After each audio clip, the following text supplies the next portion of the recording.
এই যে আমার বড়শির অবস্থা, বড়শি ভাঙ্গা দুই ডুম করে লাইছে। এই যে বড়শিতেই মাছ, এখনো অপেক্ষায় আছি।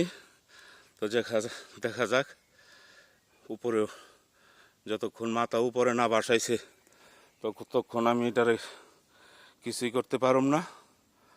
তা আমি দেখি এক দুজন ভলেন্টিয়ার ফোন করে আনতে পারি কিনা।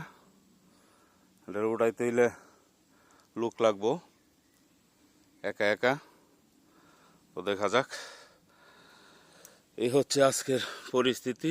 এই যে বড়ির ছিপ অর্ধেকটা ভাঙ্গা নিচে, একবার বাংসে জোড়া লাগাইছে, আবার ভাঙ্গা লাইছে। এই যে এখানটা ডুম করে লাইছে মাঝখানটা। 200 মিটার সুতা নাড়াই থেকে কাটাই না, পুরা সুতা নিছিন গা, পুরা সুতা রিকোপারে করছি। যাই হোক, বেশিক্ষণ আর ভিডিও আপনাদেরকে দেখাইব না, অল্প একটুই করলাম। কারণ একা একা মাছ ধরার ভিডিও করা খুব কষ্ট হয়ে যাগা। যাক, আল্লাহ হাফেজ, সবাই ভালো থাকবেন, সুস্থ থাকবেন।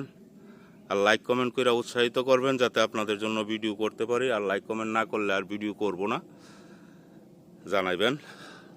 আসসালামু আলাইকুম ওয়া রাহমাতুল্লাহ।